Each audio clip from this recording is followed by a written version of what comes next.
Hi guys, welcome to another JavaScript lesson. Today we are going to learn how to fetch data from an external source using JavaScript Fetch API. The external source will be this website, jasonplaceholder.typicode.com. This website basically gives you some dummy REST API endpoints you can play with. For example, we can get list of posts, comments, albums, and all that. If I open the post endpoint, you will notice that this returns collection of posts in JSON format, right? It means that we are going to call this endpoint to get this kind of data, this kind of response from our own website, our own web page. When we do that, notice that we are getting a JSON here, but we are listing the post in user-friendly manner. So it means that we are going to do some DOM manipulation to create these post titles on the fly. We are not going to hard code this because we don't even know what we are going to get when we call this endpoint. So in addition to learning how to get data using the Fetch API, we are going to learn a little DOM manipulation to display the post titles and also make them a link, clickable link, right? Okay. Please take note that this will focus on example. If you want to go in depth to understand the theory, how this Fetch API works, you can check the MDN website or any other source out there on the internet that explain this in depth, right? But without taking so much time, let's head over to the code and implement this.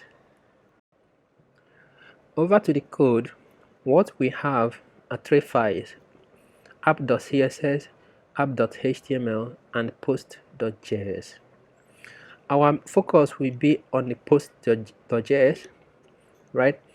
So to save us some time, I've already inserted some content into the HTML file. What is happening here is that we are including the app.css file, that is this line of code here, and down here we are including post.js file, this file included here. Another thing to take note of is this line of code, the post items container, the div with that ID. That is the div where we will insert these post titles using JavaScript, right? Remember that we are going to create the post titles on the fly, the HTML element as well as the text content on the fly, and insert them inside this post item container. So that is for the HTML. Over to the CSS, we just have a basic CSS style in here, nothing difficult to understand. We are giving the post section a dark background color and the text a bit light color. That's why we have this background that is dark and the text dark color. And the link, we are giving it a bluish color. That is the link for the post titles, right? So you can play around with the CSS, style it however you want. Our focus, like I said, is in post.js, where we begin to write some JavaScript codes. Okay, in post.js, the first thing I want to do is to make a function for fetching the post. So I'll call the function fetch post. Inside the function, we can say response to be equal to fetch. This is where we begin to make use of the JavaScript fetch method, right? The way to use that is described in detail in this Mozilla document, in the MDN document, but we are not going to make use of it like this. We're just going to take what we need. What we go inside here is the URL for the post endpoint. So I will head over to JSON placeholder and copy that URL. I'll just put that here. That is URL for fetching the post. The second parameter is actually optional. For example, you can say method to be get, because this is a get request. We are trying to just get data from this URL. But because get is the default, so we don't really need this second option. And get request don't have request body, so we are not passing any request body. We don't use this, is why we don't need that second parameter. But fetch returns a promise, right? It means we are not going to use this line of code the way it is. A promise basically returns response in the future. The future can be milliseconds in the computer world. It doesn't have to be 1 hour or so. So because this returns a promise, we need to say await. Basically, we have to wait for the fetch to return a response. But you can't use await without declaring the function async. So we cannot use await like this without making the function async. When you declare a function async, it means that the function itself returns a promise. So similar to fetch, our fetch post function also returns a promise. So wherever we use this fetch post function later on, we have to be aware of the fact that it returns a promise. Basically, I just want to return response.json because, of course, we are expecting to get list of posts in JSON format. Now, this is an ideal situation whereby everything went well, but what if there is an error? For example, we get some 500 server error from the JSON placeholder API, right? So the result of this fetch also gives us status code to know if something went wrong, if everything is okay. If everything is okay, the status code will be in the 200 range. For example, 200 for our use case here, 201 when a new resource is created, that kind of thing. And to check that, we can say if response.ok. Response OK means that the response status code is within the 200 range, right? Or we can say if not okay. If not okay, what can we do? We can just throw an error, throw new error. Here we use backticks and say something like failed to fetch post, and we just put the status code there, status. Now our fetch post method, our fetch post function can throw an error, so we need to wrap this whole thing in a try catch block. Try catch error console.log. Basically, we just want to log that error. So whether it is this line of code throwing an error or we have some syntax error somewhere, right? We want to make sure we are caching that. So that is for fetching the post. The next function I am going to create will be for listing the post. Remember, we are going to list the post like we have it here, and we are going to create HTML element. This is an H3 HTML tag. We are going to make this on the fly, as well as link element, the anchor tag. So I will come down here and say function list posts. This function is going to take ID for the container of the post. Remember, we are going to insert the post here inside this div. So whenever we call that function, we are going to specify the ID of that container. So we can say post container element ID, and we can say const post container element to be equal to document dot get element by id. This is how we find an element with the specified id. So post container element id. If that element does not exist, let's just return. So if we try to look for an element with that id and, for example, it doesn't exist here, we just return. If, however, it exists, we proceed further. So what is the next thing to do here? Basically, we have to call this method, the fetch post method, to get function. I keep calling it method, but it doesn't matter. So we call that function to get post. Because it returns a promise, we cannot do something like this. This will not work, because remember we said async. It means that this fetch post returns a promise.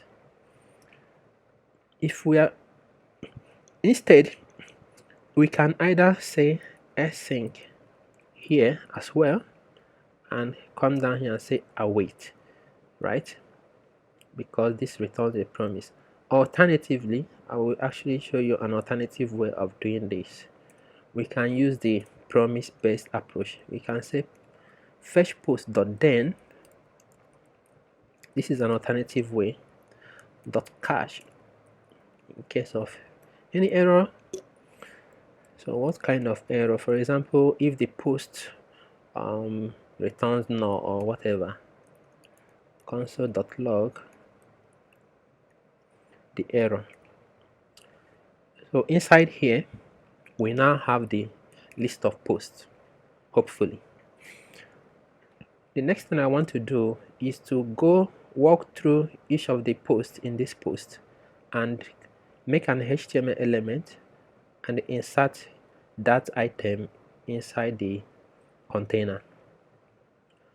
To do that, actually, I'm not going to write all those functionality inside this function. However, I will make another function for creating the element, right? So I'll call this post element. This will take one of the post item. We are going to walk through each of the posts here and call this function. So this is where we do additional DOM manipulation. We are going to create an anchor element. So anchor element, that is for the link, equal to document.create element anchor tag. This is how you create an element, HTML element, right? In this case, we are making a link, and we can set attributes. Anchor element.set attribute. What attribute? href, that is for the URL.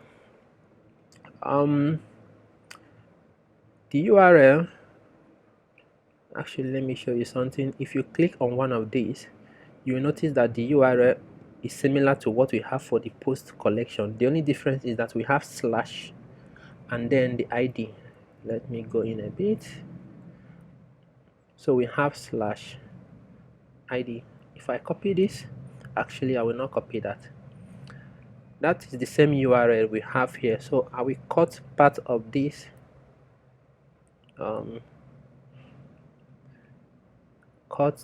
come on, what's going on? I just want to cut a part of this URL. Cut. I will go up, const API URL to be equal to this without the slash post. There is no slash post there. Then I will use backticks here. So using backticks, API URL slash post. Okay, this is better now.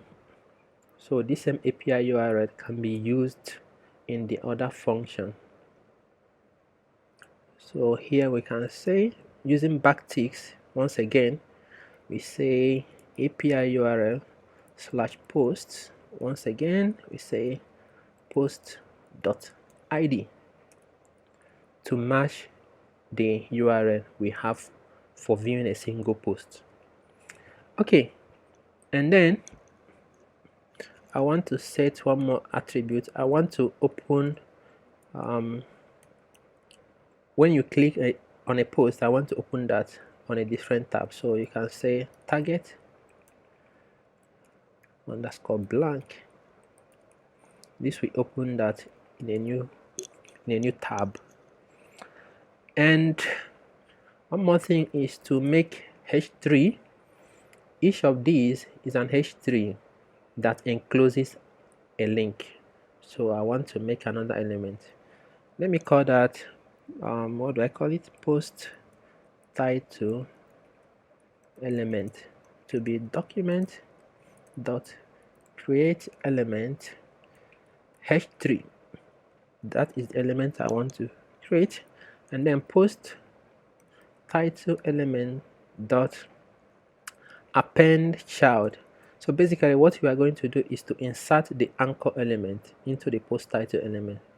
So we say anchor element, and finally we return the post title element. So this will give us something like this: h3, not h4, and inside the h3 we have the anchor tag, right? Something like that. We return that. Okay, then we go up here, we loop through the post. You can optionally check if not posts you want to return. Assuming we don't have posts, otherwise, actually let me do something else. If there is no post, let's just say there is no post and return. So I can say dot inner text no posts. So inside the container we just put a text that says no posts fetched or something like that. If however there are posts, what we are going to do is to say for const post of post. This is how we can walk through the post array. What we are going to do is to say post container element dot append child, right?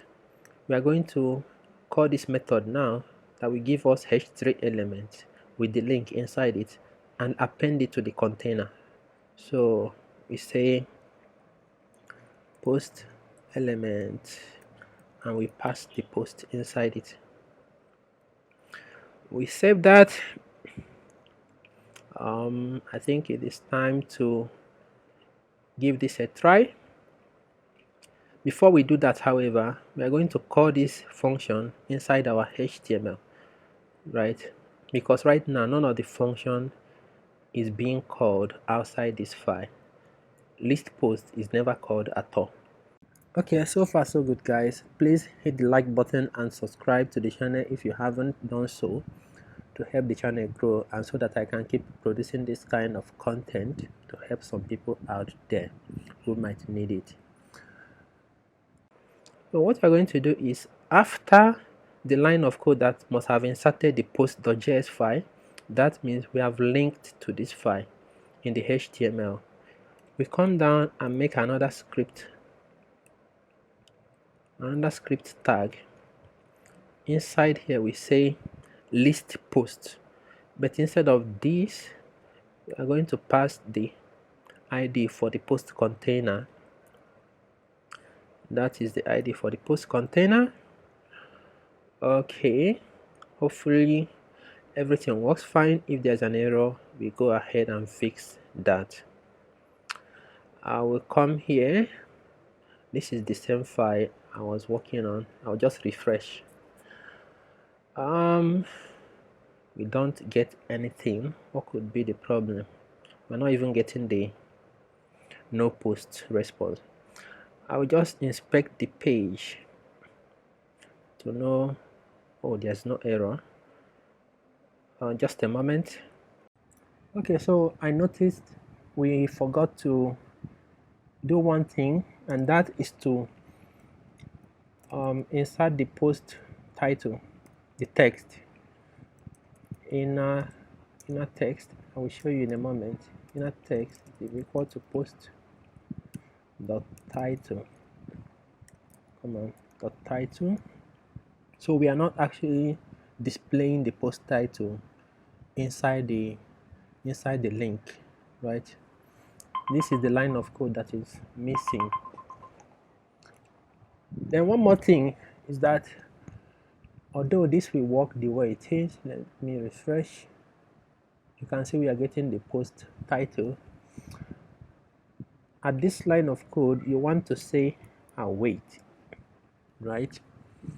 The reason this is necessary, even though it was working and it will still work now, is assuming you want to make use of the post in this function without returning it, and you say post to be response.json. If you console.log posts,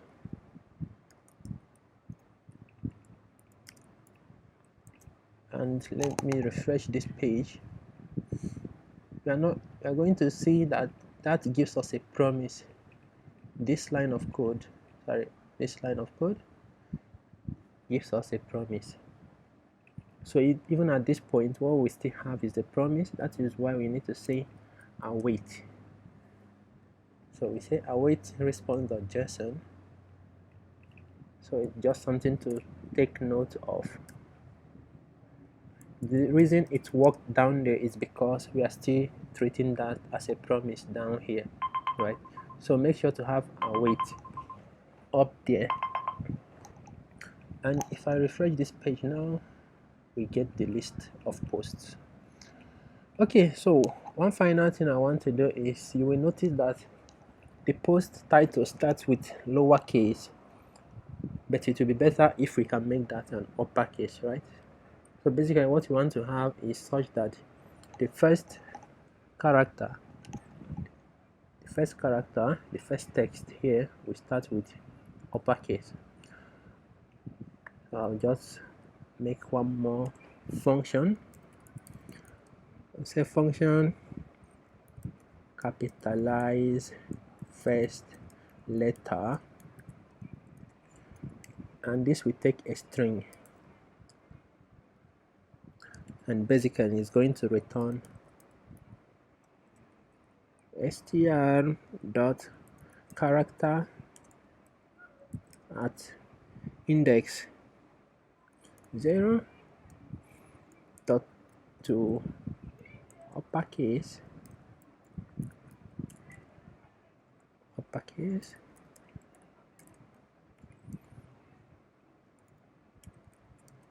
plus str dot slice. This is not something you want to bother yourself with, just an additional stuff I want to add there. So I'll say capitalize first letter. Alright, let's give that one more try. So this time we have the first letter in uppercase. Now when you click on each of these, it is going to take you to the JSON placeholder endpoint for that specific post. As a challenge, what you can try to do is to, instead of taking the user to this endpoint, make another page to display the post detail. In that case, you are going to call this endpoint the post detail endpoint or single post endpoint, fetch some JSON response that you can see on the screen, and nicely display that on a page. Okay, so guys, if any of this makes sense so far, please click the like button and subscribe to help the channel grow, and so that I can keep producing this kind of content. Until next time, happy coding.